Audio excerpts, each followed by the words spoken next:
जय हिंद। इस वीडियो में हम बात करेंगे स्वेज नहर संकट के बारे में।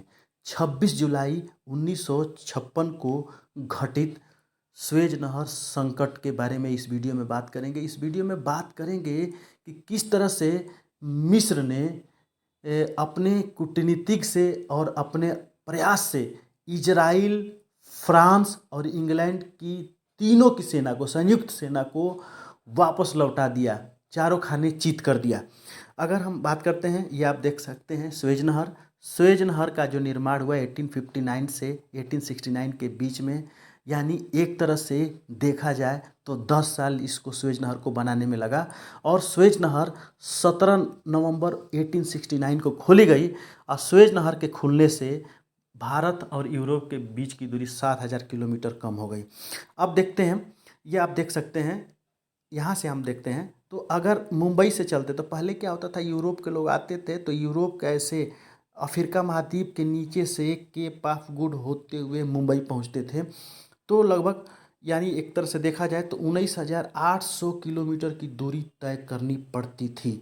लेकिन अब क्या, जब स्वेज नहर बन गई तो मुंबई से सीधे अदन की खाड़ी से रेड सी यानी लाल सागर को पार करते हुए स्वेज नहर को पार करते हुए भूमध्य सागर से होते हुए यूरोप लोग चले जाते थे। तो यानी लगभग 7,000 किलोमीटर दूरी तय कम हो गई। ठीक है, यहाँ से आप देख सकते हैं मैप से, ये अरबियन सागर यानी अरब सागर है, गल्फ ऑफ अदन है, और यहाँ से रेड सी इसलिए बोला जाता है ना क्योंकि लाल सागर है, लाल इसकी पानी में आता है क्योंकि इसमें लाल कलर का एक शैवाल पाया जाता है। तो यहाँ से रेड सी से स्वेज कैनाल और मेडिटेरेनियन सी पार करते हुए अरब जाते हैं हम लोग।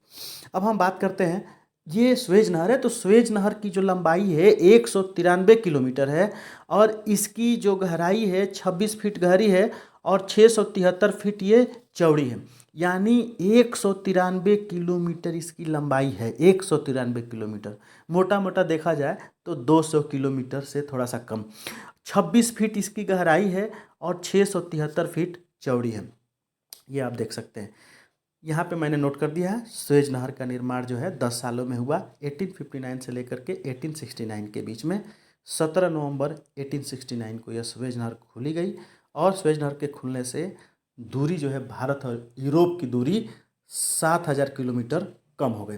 अब इसको जो है ना बनाने वाले फर्डिनेंड थे, यानी जो इंजीनियर थे इनका नाम था फर्डिनेंड, और इसने अपने कॉन्सेप्ट से बनाया और 10 सालों में बनाया। और कहा जाता है कि फर्डिनेंड के कहने पर जो ग्रीस की सरकार थी, ठीक, उसने बहुत सारे लाखों लाख मजदूर को लगाए और ऐसे बहुत सारे गरीब मजदूर को लगा दिया, और इवन कहा जाता है कि उनको डरा धमका करके उनसे काम कराया और उनको वाजिब पैसे भी नहीं दिया। और कहा जाता है कि जब मजदूर काम कर रहे थे, स्वेज नहर का निर्माण हो रहा था, 193 किलोमीटर की दूरी का निर्माण हो रहा था, तो इसमें बहुत सारे जो मजदूर थे उनको कलरा हुआ, एक तरह से महामारी भी हुई, और सरकार को उन पर रहम नहीं आई।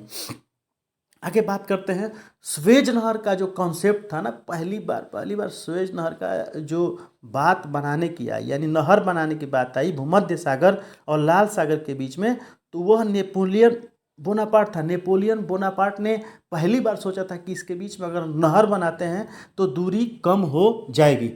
लेकिन इसने सर्वे करने के लिए लोगों को भेजा, लेकिन वो सही सर्वे रिपोर्ट नहीं दे पाए, इसलिए यह अपनी विचारधारा वापस ले लिया और जो बनाने का फैसला था यह स्थगित कर दिया।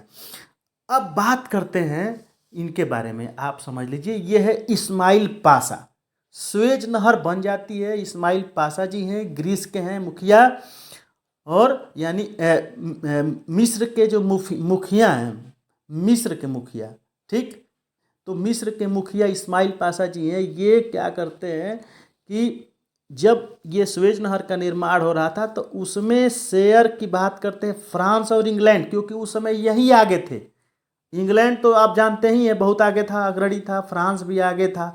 तो इंग्लैंड से इसने बात किया, तो शुरू में इंग्लैंड नहीं तैयार था, इसके खिलाफ था। लेकिन बाद में क्या किया कि यह जो है ये इसमें शेयर दे दिया, इंग्लैंड मतलब इसने शेयर बाद में इंग्लैंड शेयर पर तैयार हो गया, 40% शेयर पर तैयार हो गया, और इसमें फ्रांस भी अपना पैसा लगाया, शेयर लगाया। इस तरह से सुएज नहर का निर्माण हुआ। तो एक तरह से इस पर फ्रांस और इंग्लैंड का भी कब्जा था। लेकिन क्रांतिकारी परिवर्तन तब आता है, जैसे देख सकते हैं, ये है यानी मिस्र के राष्ट्रपति, ठीक है।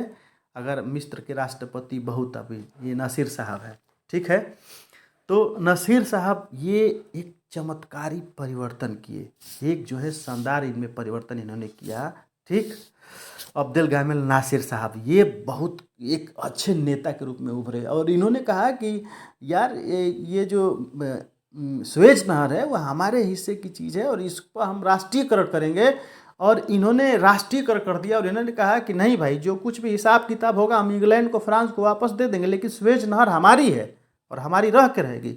और ये देख करके, ठीक, उस समय गुरियन राष्ट्रपति थे इजराइल के, नया नया इजराइल बना था और वो आगे बढ़ रहा था, हथियार में आगे बढ़ रहा था, हर क्षेत्र में आगे बढ़ रहा था।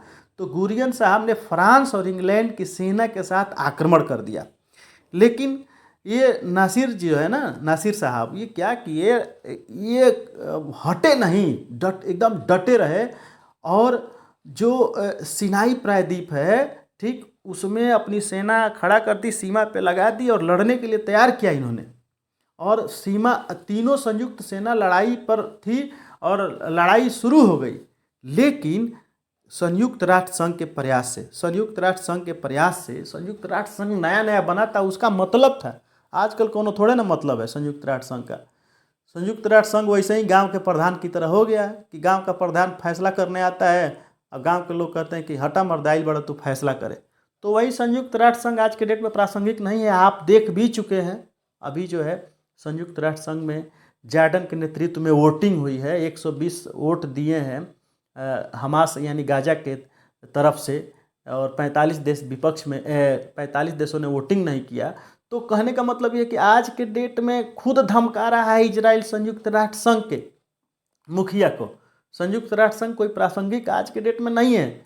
जो बड़े बड़े जो देश करना चाहते हैं आक्रमण, युद्ध करना चाह रहे तो युद्ध हो जा रहा है, आक्रमण हो जा रहा है, कहाँ संयुक्त राष्ट्र संघ रोक पा रहा है। लेकिन उस समय नया नया खड़ा था, इसका मतलब था संयुक्त राष्ट्र संघ। अमेरिका ने कहा कि तुरंत जो है फ्रांस और इंग्लैंड को हटना चाहिए, युद्ध रोकना चाहिए, इजराइल को भी हटना चाहिए। इसमें रूस भी कहा कि नहीं, हमला नहीं होना चाहिए, ठीक। तो गामेल साहब के पक्ष में, यानी अब्देल गामेल नासिर साहब के पक्ष में रूस भी आया, अमेरिका भी हस्तक्षेप किया, संयुक्त राष्ट्र नया नया खड़ा हुआ था। उसका मतलब था, तो जिसकी वजह से इजराइल और फ्रांस और इंग्लैंड की सेना दूम दबा के पीछे हट गई और विश्व में एक नए नेता का उद्भव हुआ, जिसने अपने कूटनीतिक से, जिसने अपने डिप्लोमेटिक रवैये से तीनों सेनाओं को, फ्रांस को और इजराइल को और इंग्लैंड को हटा दिया। इसके दूरगामी परिणाम हुए। उस समय जो डॉन बन करके इंग्लैंड घूम रहा था, उसकी बहुत किरकिरी हुई। तो ये पूरा का पूरा प्रकरण था। उम्मीद है कि आपको समझ में आया होगा। तो वीडियो को लाइक कीजिएगा, शेयर कीजिएगा, और चैनल को अभी तक सब्सक्राइब न किए हो तो सब्सक्राइब कर दीजिएगा। धन्यवाद।